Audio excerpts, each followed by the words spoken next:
Right, I forgot about that scene. You're safe, thank goodness. Goodness. Whoops. I rushed here as soon as I heard the tidings from Maha. Is this true? Beings claiming to be the 12 have appeared?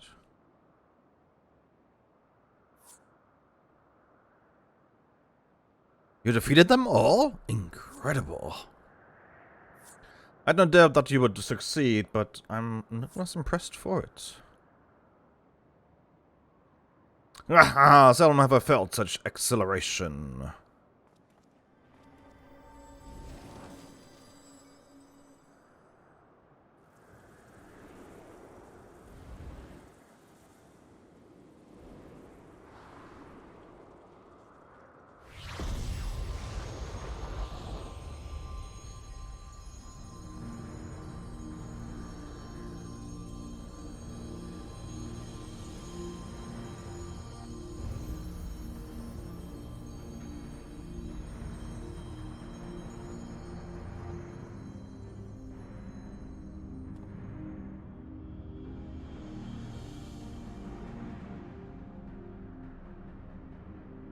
To think that the day would come that we would put an end on an act for men, I must say, by God, you play the villain's role to perfection. Come now, Master, I merely did what was necessary to compel the mortals to confront us. Still, it pained me to speak to our beloved children so unkindly.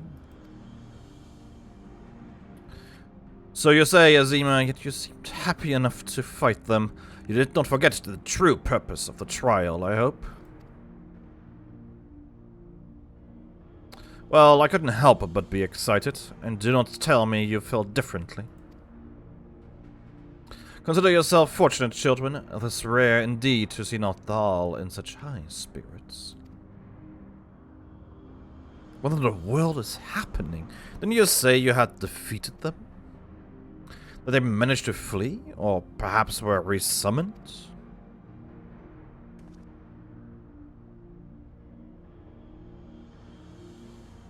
Put up your weapons. You have naught to fear from us. Rest assured, we are not summoned beings. We do not drain the land of ether, nor do we take men into our thrall.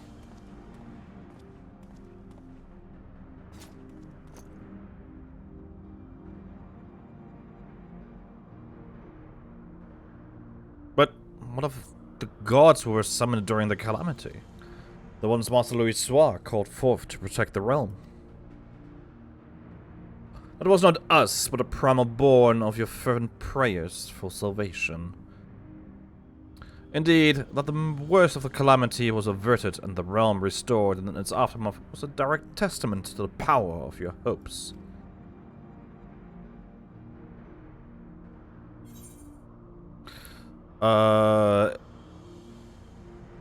If you're on primals, what are you?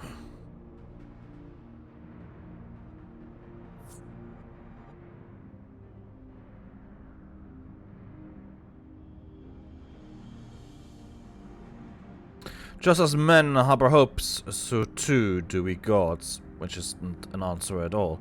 To realize our aspirations, it is essential that we do battle with you. Thus did I falsely claim that we sought to rule the world. It was deceitful conduct unworthy of a divinity, and I must apologize, not only for that, but for using my power to do harm besides.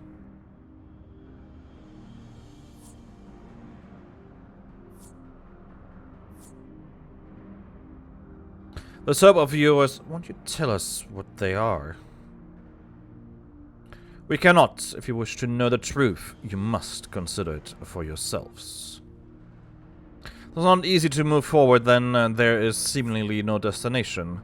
But if you press on, you will eventually arrive at the answers you seek. Aye, you will understand why we would hold our peace, and far more besides. You will learn the very truth of our existence.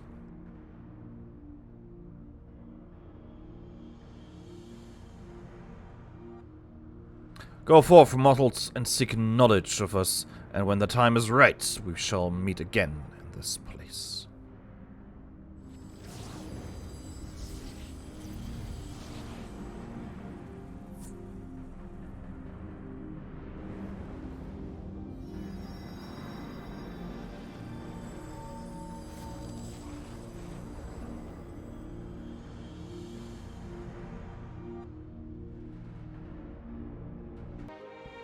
We have met and exchanged words with the 12. When I pause to think, I can scarce believe it.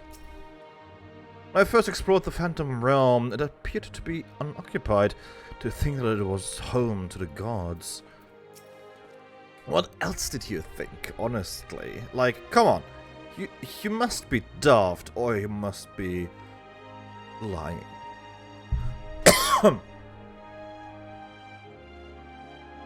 As if hearing about your battling the 12 weren't shocking enough, to have them appear before my very eyes, suffice it to say, it's been an interesting day.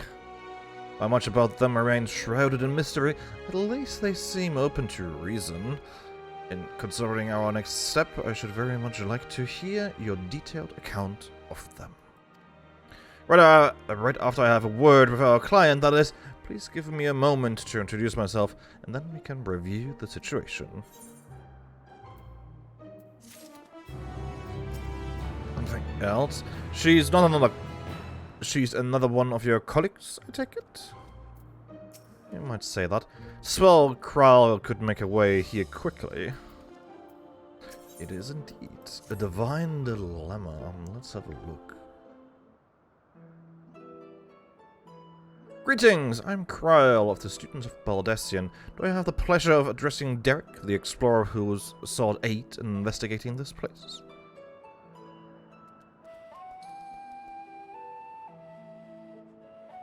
Hi, I am Derek, and this here is a baby Oppo Oppo.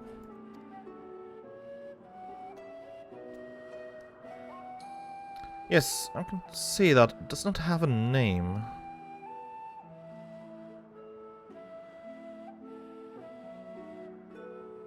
None that I know of, nor would I presume to bestow one, for that would be condescending.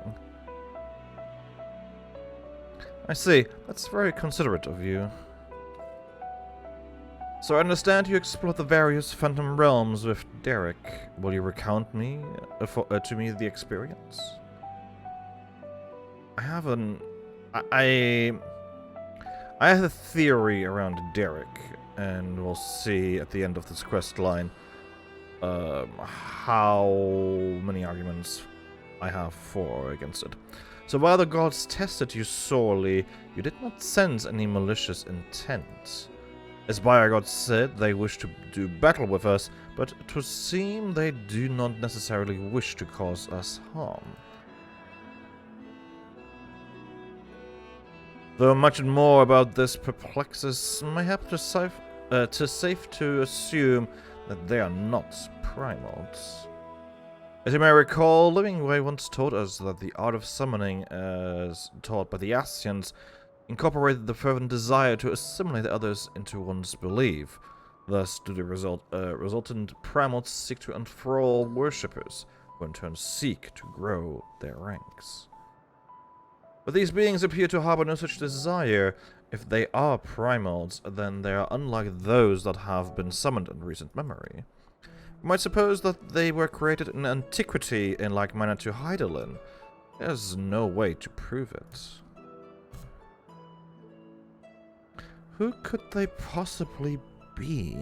And why do they desire battle with man?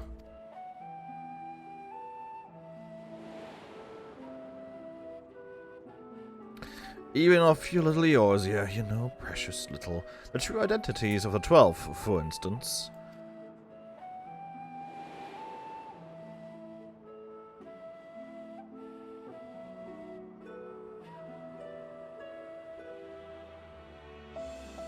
Metzak did say that, didn't he?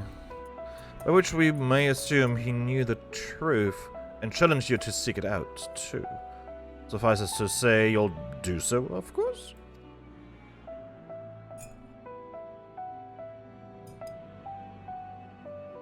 Insofar as we can ascertain, this is a matter which has implications for the entire star. In light of this, the students of Baldesion formally accept the commission. We will investigate the Phantom Realm and the beings who call themselves the 12. I am pleased to hear that. Thank you. Without further ado, then, I will take a look around.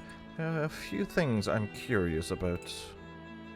And with your permission, I will take myself around Eorzea and investigate the worship of those gods we encountered.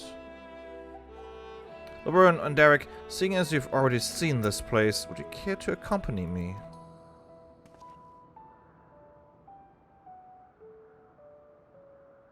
By all means. In which case... Could you stay here with Kryal, my friends? It wouldn't do to leave a fair maiden alone. Ook.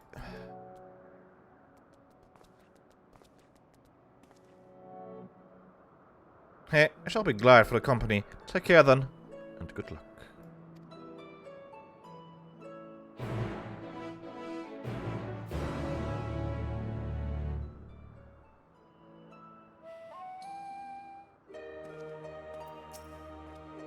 Shall we ask Gratia about his plan?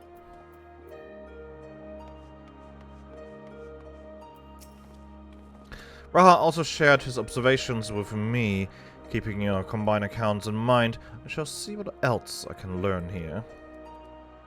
Okay.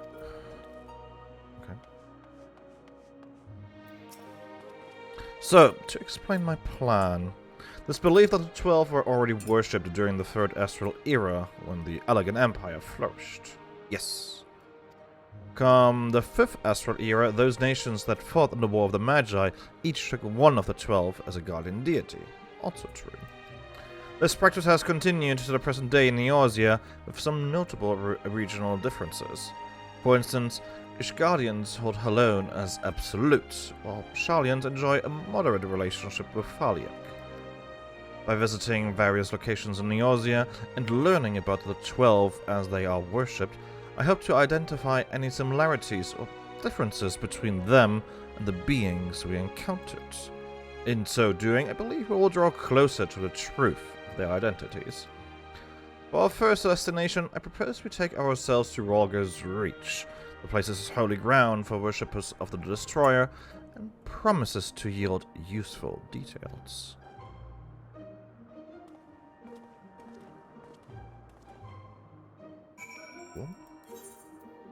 That would be in Girabanium. Actually, do we have more text now? Nope. Always useful to double check.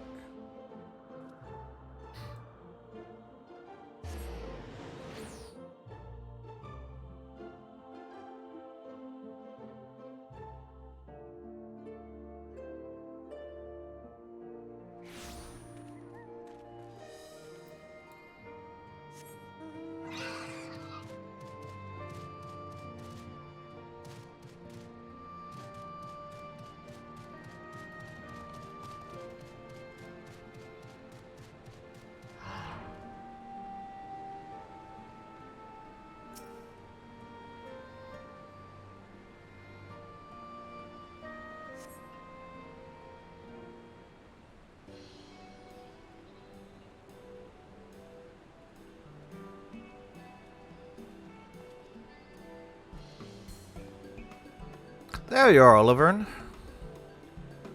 This place served as the base of operations for your investigation into Omega, did it not? How delightful to be here together. If you don't mind my making an observation, it seems you enjoy traveling with company. I do. It's something I had dreamed of for a long time.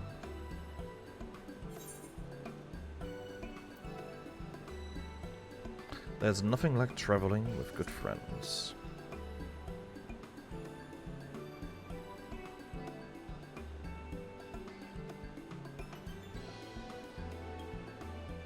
Is that so? What of yourself? Do you normally travel alone? In my wanderings, I much prefer to have solitude. Not that I avoid people or communities, mind you. As a matter of fact, I've been here before, on the trail of the Phantom Realm.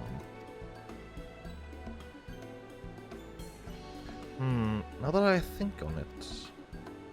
More often than not, those places where Phantom Realm sightings are known to occur have a tradition of 12 worship. and I dare to hope that we are on the right track. As I'm sure you know, Rogger's Reach is home to the Temple of the Fist, the ancient headquarters of the Fist of Rogger. Sorry.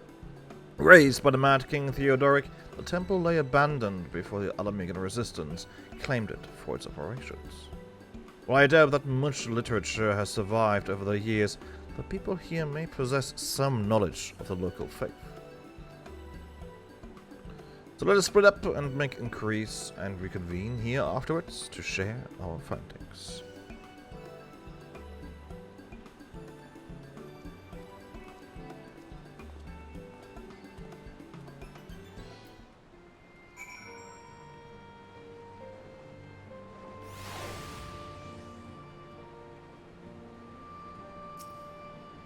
You read the words inscribed on the monuments.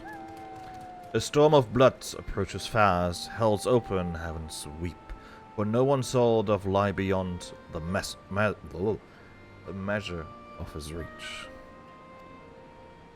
Once upon a time, Elise explained to you their meaning, that we must prepare ourselves for the strife and sorrow that will inevitably come. I can't read, I swear.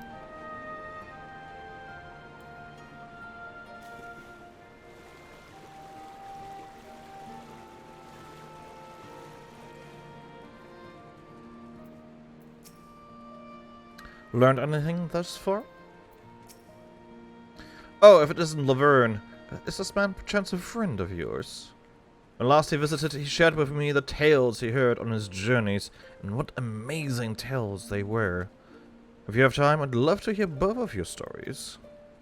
Alas, we are in some haste. We are investigating the worship of Rhalgr and seek literature on the subject, religious texts and the like. Can he still be found here? Just about all of it is gone, sadly, destroyed by the Empire, if not the Mad King before that. But we haven't lost everything. The mighty image of the Destroyer, the tales we share at the campfire, like the legend of our nation's founding. We still have these things, and they are a source of great comfort and strength to us in our darkest moments. I see. If you don't mind, I would be obliged to hear your stories this time. Laverne, rest assured I have this well in hand. Feel free to carry on as you were. Next time I hope to hear some of your stories too.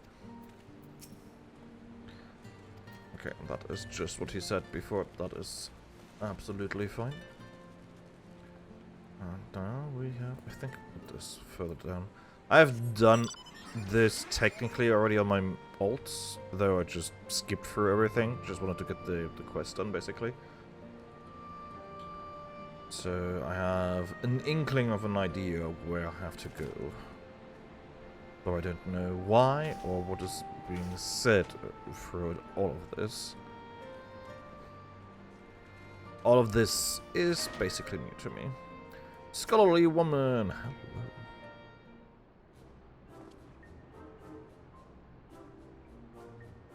Yes, if you have business, please make it quick. I'm due to meet with someone any moment now. Forgive me my delay. Here she is. Hello. And there you are. Why, if it isn't the adventurer who kindly escorted me to the Temple of the Fist, are you studying monks too, perchance? If so, you ought to work together with me and my colleague here. Few things are finer than joining hands with like-minded folk.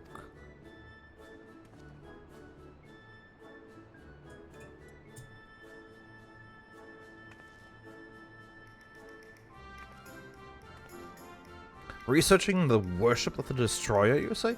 Why didn't you mention it sooner?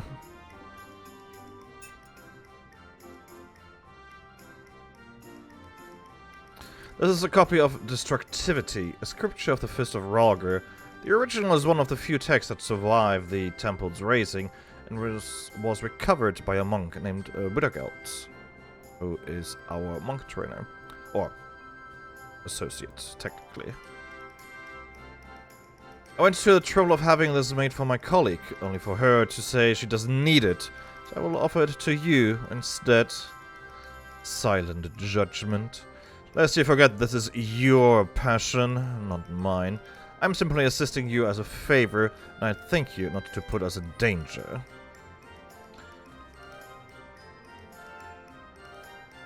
Ah, but danger is the crucible in which the monk tempers body and mind.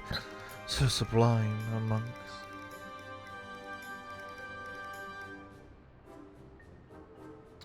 Anyway. Well, we had best return to our work. Till next time, adventurer. Bye.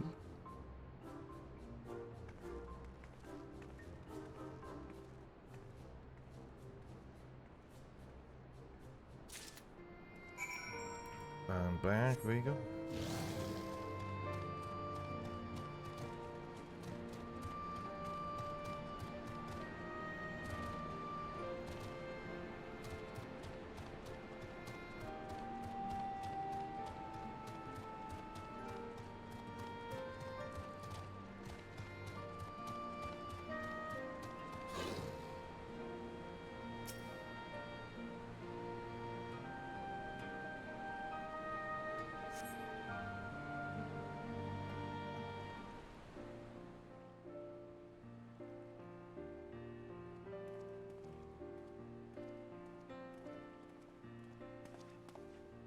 Lord, what were you able to learn?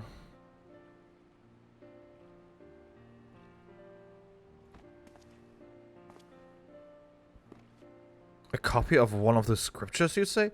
A moment while I skim over it. Skim over the entire book. Of like 300 odd pages or something. I see. This chapter appears to be a record of the construction of the great image of Rhalgr, written in a style that suggests folklore was committed to parchment. When the deluge of the Sixth Emperor Calamity threatened Eorzea, the ancestors of the Alamegans were guided to safety by a comet. Believing that it was sent by Rhalgr, they came to hold him in the highest. This much of the tale I had been familiar with, but according to the scripture, among those refugees who followed the comet, some claimed to have caught sight of Rhalgr himself. Their accounts were passed down through the centuries, and worshippers of the Destroyer pieced them together to give shape to yonder statue. I must say, it bears more than a passing resemblance to the being we encountered. Were the Rhalgr primal, the explanation for the similarities would be simple. That is, the statue gives rise to a unified interpretation of Rhalgr's appearance, which in turn lends a form to the primal. However, this fails to account for what inspired the likeness in the first place. If the scripture is to be believed, it was the sightings during the Sixth Emperor Calamity. And for those witnesses to be able to recognize Rhalgr, they would have needed an agreed-upon idea of his appearance beforehand. If we then consider the history of 12 worship that had already existed in the Third Astral Era, it would not be ridiculous to think that these divinities existed even prior to that.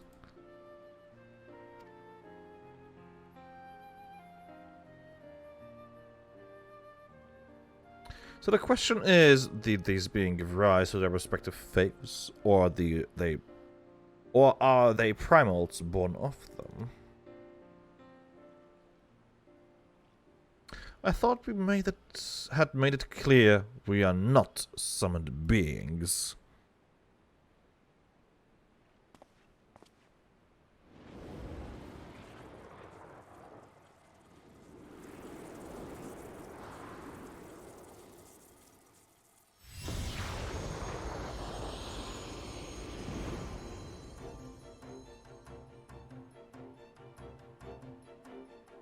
Since time immemorial, our domains have lain scattered across Eorzea.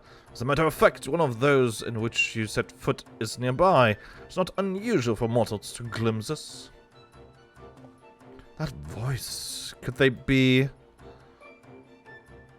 Indeed, I am by I got the hawk beside me is Rhalgr. I shall elaborate upon my master's explanation. We thus disguise ourselves when we wish to observe the world without, for being seen in our true form would violate our laws of conduct. Yet though we similarly disguise our sanctums, veiling them in illusion, rents are known to manifest when the surrounding ether is unstable. In such a time, should a gifted mortal chance to be near, they may inadvertently catch sight of us. Of course, during an umbral calamity, etheric balance occurs on a star-wide scale, the ideal condition for seeing the Phantom Realm. Precisely how many times we have been seen, we ourselves have no way of knowing, but that is a sound assumption to make. Well, by God, I believe that much shall suffice by way of an apology for our deception, shall we? Indeed, that is all we are at liberty to reveal. Fare you well, children of man. Bye.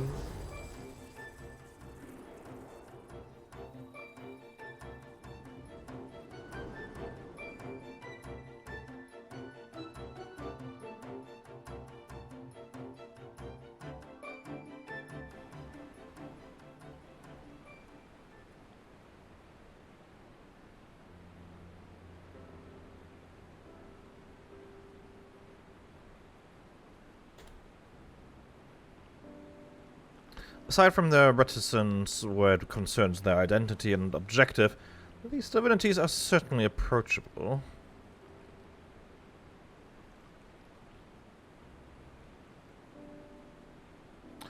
If what they said was true, and their worship can be tracked back to their sightings, it would serve to explain one thing.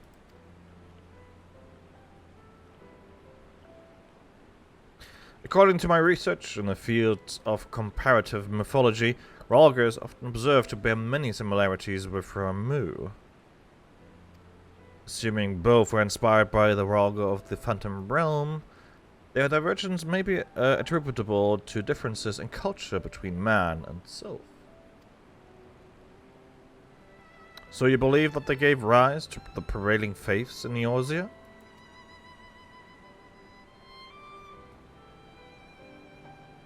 Given available evidence, yes, I'm inclined to, yet none of this explains their presence. How and when did beings of such power come into existence?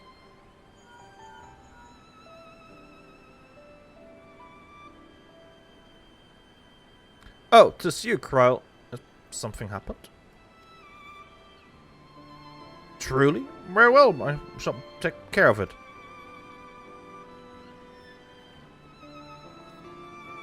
Kryl has recruited an acquaintance to aid in our investigation, an authority on mythology. I must go and receive her at the Sunken Temple of Karn, where she is currently conducting fieldwork, after a brief detour to prepare a little something. Conveniently, Thanalan is home to countless adherents to Northal. While I attend to business, I ask the two of you to make inquiries in Old Dar. Very well. Excellent. I'll join you as soon as I'm able. By your leave.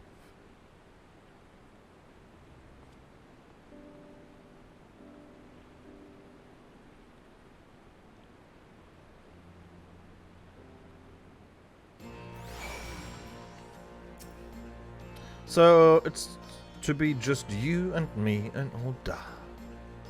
I suppose it can't be helped.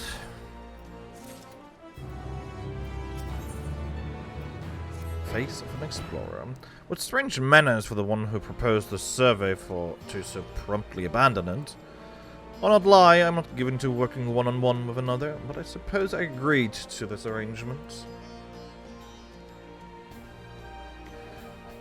We'll best be on our way. As I recall, Milvaneth's Sacrarium is still closed for construction. Let us try our luck at Arsanath Ossuary, sorry. You have no objection to traveling separately, I trust? Good. I shall see you in Old Dar.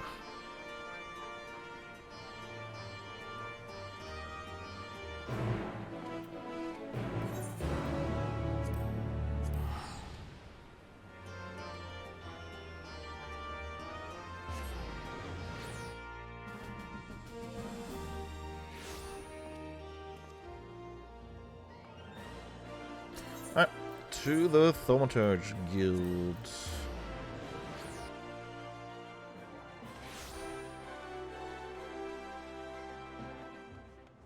Alright, new event started just now.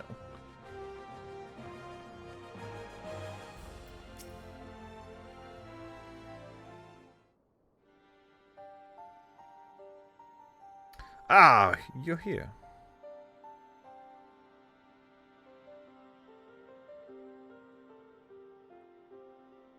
The deific twins Thal, here they worship Thal, who keeps the realm of the dead and weighs the worth of men's souls. In contrast, Anald keeps the ward of the living and oversees their financial fortunes. Their names are borne by many a location, and religious organizations, some extremely wealthy and powerful, exist to nurture faith in them. On the surface, it may seem strange that a hub of commerce such as Old Da could be home to such spiritual people, but it is actually quite logical when one considers that their religion is, in essence, commerce.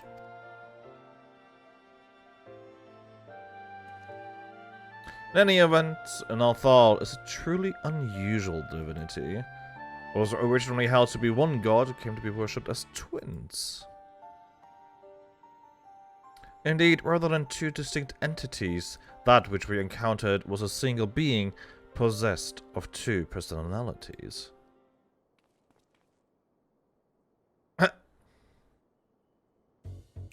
Did I mishear? Did you just say they encountered Northal? Did he just say they encountered Northal? And while his appearance differs somewhat to the divinities worshipped, it cannot be denied that there are striking similarities in their nature.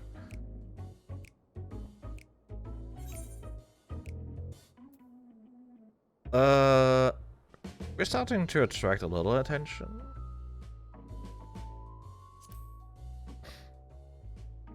Oh my god.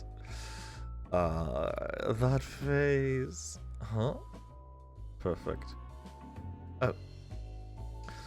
Forgive me, this is hardly the place for such conversation. Let us continue it elsewhere. Bye.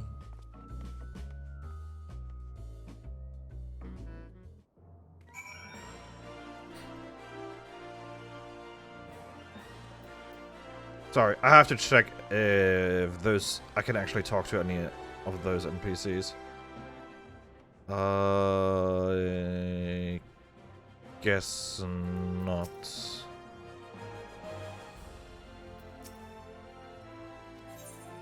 Nothing.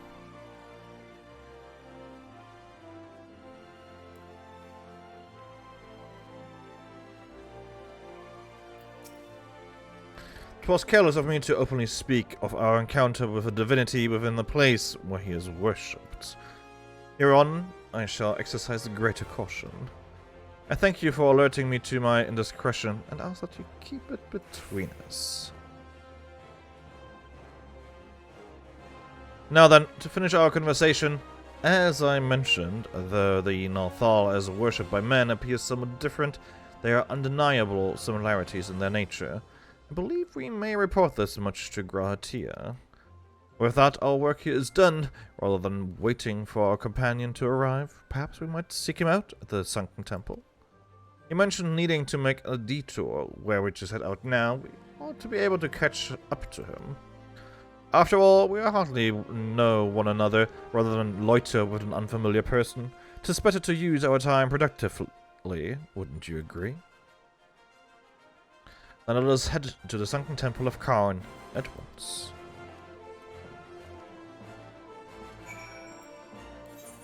And you might ask yourself, why the Sunken Temple of Karn? And to that, I will give you an answer in but a moment.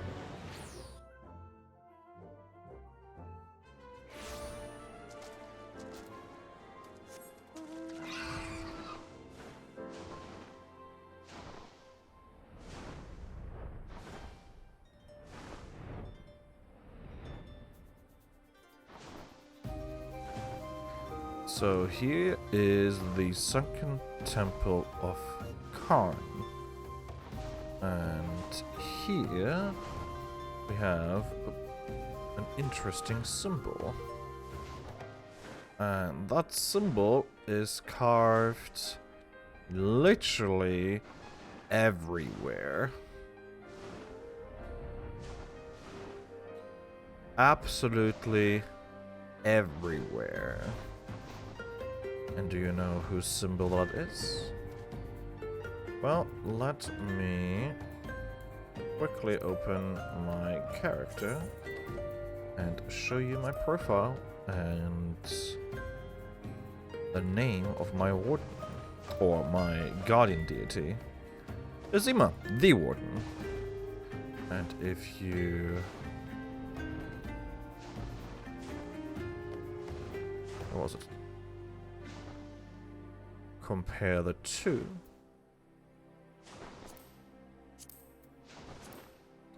Whoa. You see, it is the same symbol.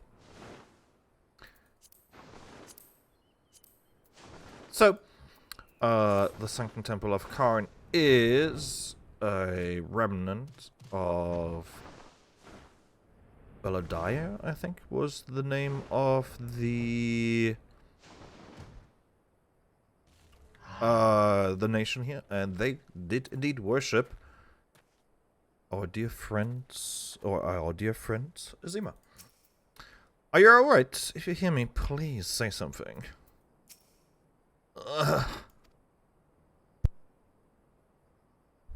You're here, thank goodness. I found this woman collapsed, though I can't see no obvious injuries. By her attire, she appears to be some manner of scholar. Water. Food. In my bag, please. I see. Laverne, might trouble you to find her bag. I'll stand lookout in the meantime. Yeah, sure.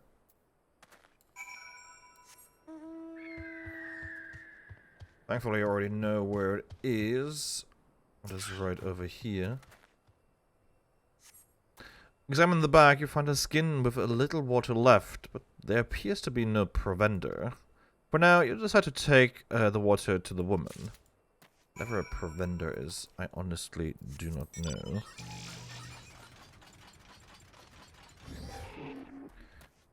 Actually, let's look that up because I'm curious.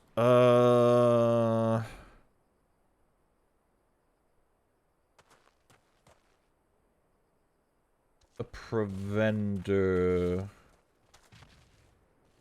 Oh. Literally just means food. Like, provisions, basically.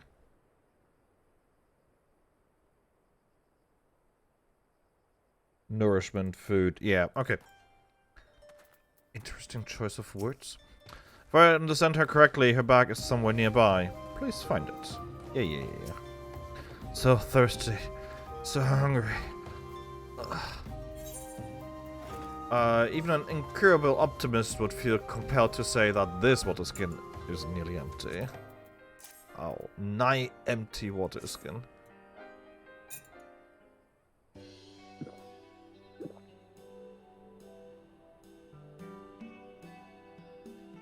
Not enough food. I need food.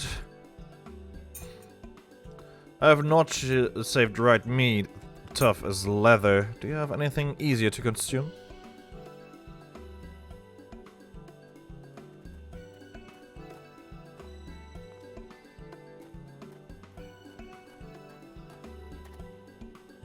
Laverne, Derek, what are you doing here? Actually, that can wait.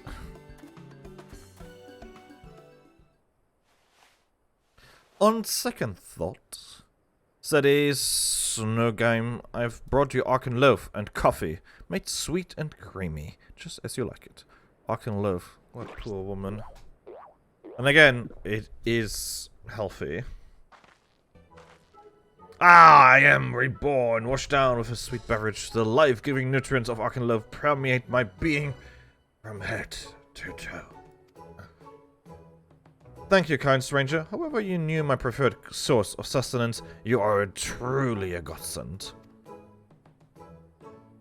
Oh, it's you, Raha. What brings you here? I don't recall mentioning my fieldwork. It's for my research into the Beladine's worship of Zima, you see. Ha, I was correct. Haven't you heard from Kryle? The students are presently investigating the 12 and would prevail upon your expertise.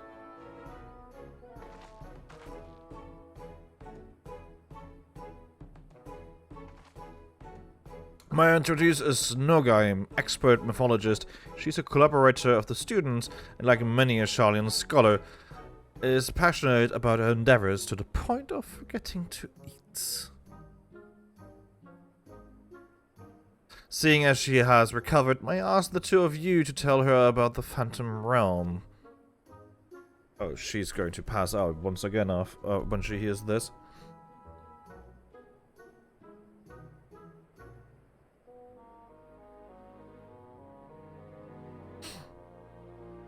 The 12 abide in the Phantom Realm, and you exchange not only words with them, but blows besides. Incredible!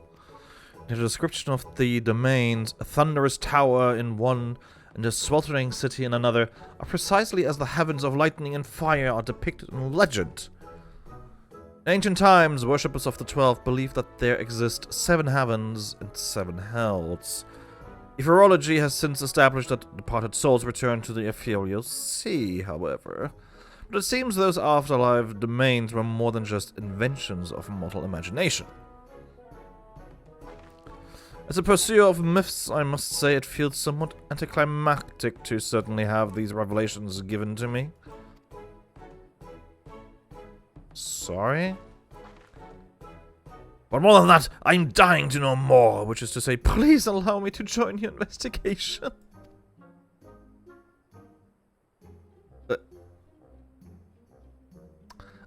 We would, of course, welcome your presence. Without further ado, then let us head to the Omphalos. Kryle awaits us there.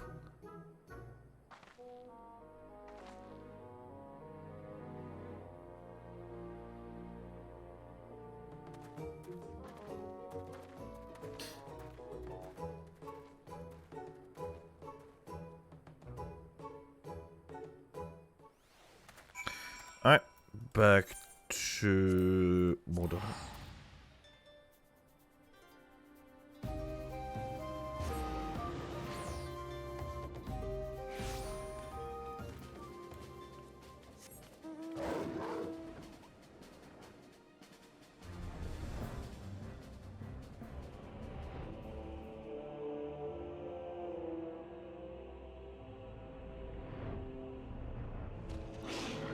Back to Omphalos.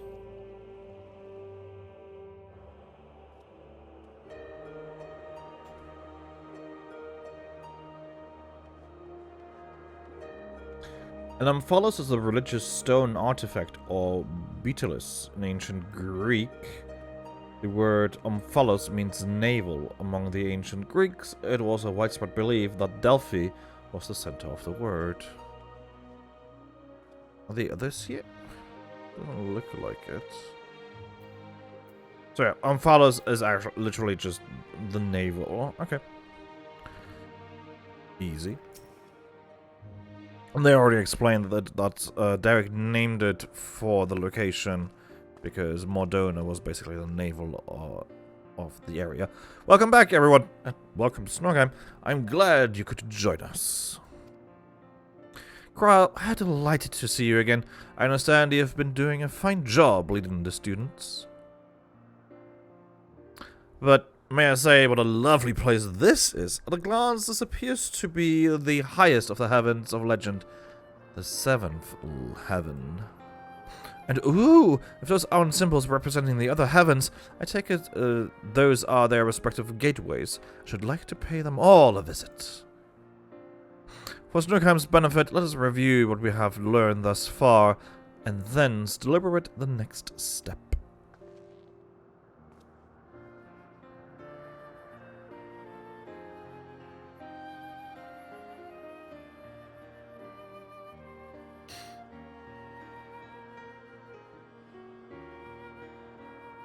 The gods reappeared before us in Raga's reach, though they were disguised as unassuming creatures. The laws forbid them for showing their true forms outside their realm. Yet in the event the ambient ether becomes unstable, such as during an umbral calamity, it is possible for the realm, and indeed the gods themselves, to be glimpsed by mortals. And such sightings, we believe, have given rise to the various faiths practiced throughout Eorzea. As we confirmed in Ul'dah, the Narthal worshipped by people and the Narthal we encountered here have more similarities than they do differences. In the course of exploring the Omphalos, two things caught my attention.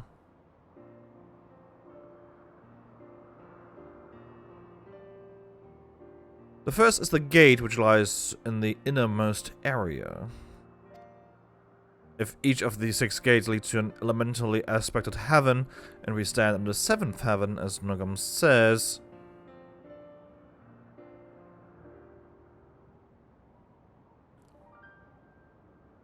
what then lies beyond that last gate? What indeed?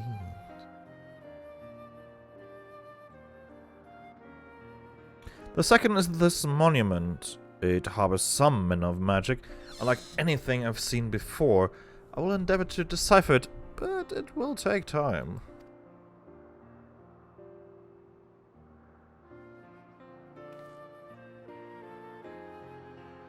Divinities that have existed since time immemorial, who abide in domains resembling the heavens of legend, why have they chosen to reveal themselves to mortals, seeking battle? Unless they favor us with more of their secrets, it would seem this monument holds the key to solving the mystery. Indeed, much and more it lies beyond our understanding, but we'll keep chasing the truth together.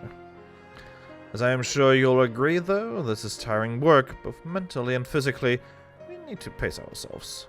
To which end, might I suggest we return to Revenant's Toll and have a rest before we embark on the next stage of our investigation?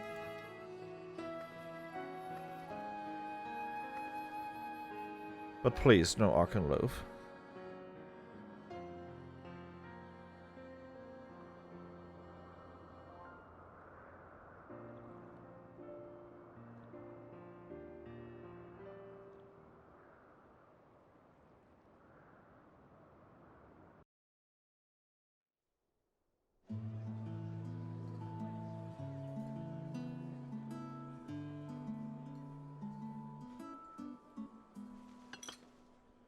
That's a lot of sugar.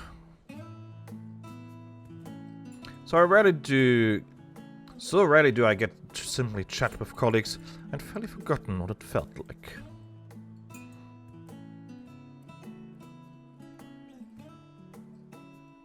Indeed, and it's quite fitting that we should be doing so here at the 7th Heaven, which is the name of the restaurant. Fitting? That's an understatement if I've ever heard one.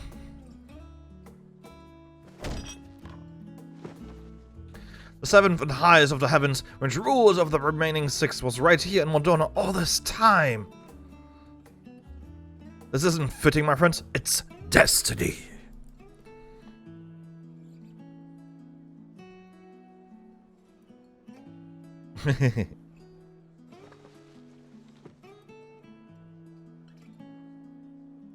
You're obviously well versed in the myths surrounding the heavens and hells. If you don't mind, I should like to hear your thoughts on them.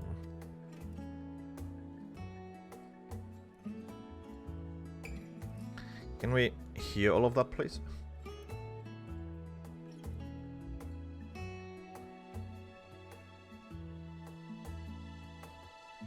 Invested as they are in their research, it doesn't take much to stoke their passions. My apologies if it makes you uncomfortable.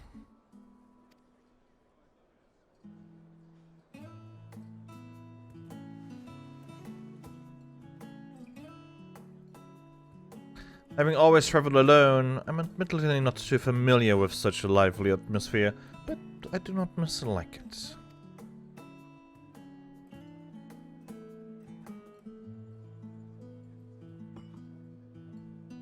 By the way, the two of you arrived at the Sanctum temple rather quickly.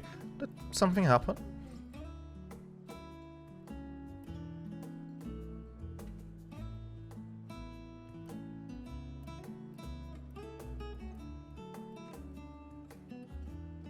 Well, as pleasant as this has been, it's past time we return to the Annex.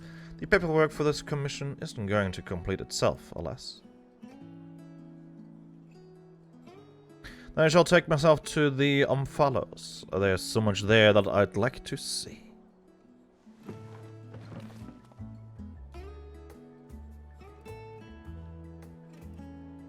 And I believe I will go for a walk nearby.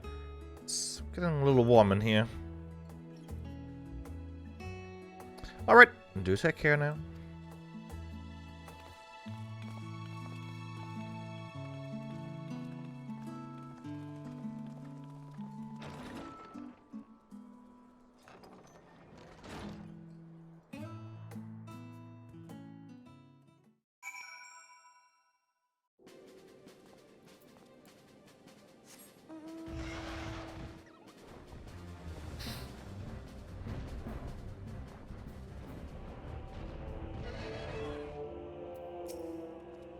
Oliver, it's pleasant, isn't it? The smells and sounds of a tavern. It makes one feel alive. And afterwards, stepping inside alone and breathing the cold air, I like that just as much. While we wait developments, I shall remain here in Revenant's Toll. If there are any tidings, rest assured I will share them with you. Thank you for your help thus far. I doubt so much could have been accomplished without you.